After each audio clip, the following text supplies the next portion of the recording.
कमर टूट गई, नारा वाक्य है लेकिन कमर टूट गई।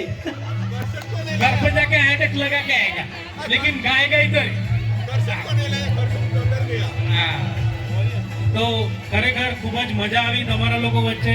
અમારો તો ઉત્સાહ કઈ ના કહેવાય, તમારા લોકોના ઉત્સાહ અને હિંમત સામે ખરેખર જોરદાર તાળીઓ તમારા માટે એક વખત વગાડવી જોઈએ। જોરદાર તમારી હિંમતને દાદ આપવી જોઈએ। અને બાબુરાવને એક ડાયલોગ લઈ લો। बाबूराव ने के कहाँ तक पढ़े?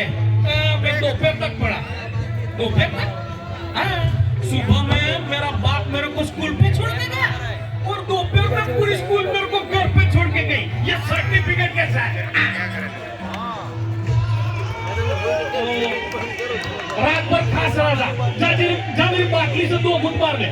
तो दारू पीने से खांसी चली जाएगी क्या? अरे दारू में मेरे बाप का गराज चला गया, पूरा प्रॉपर्टी चला गया, खुद मेरा बाप चला गया, तेरा खांसी क्यों नहीं जाएगा रे?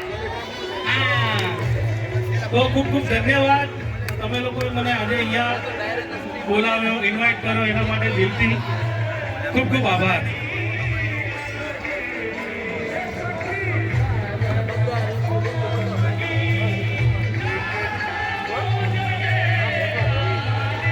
हेलो।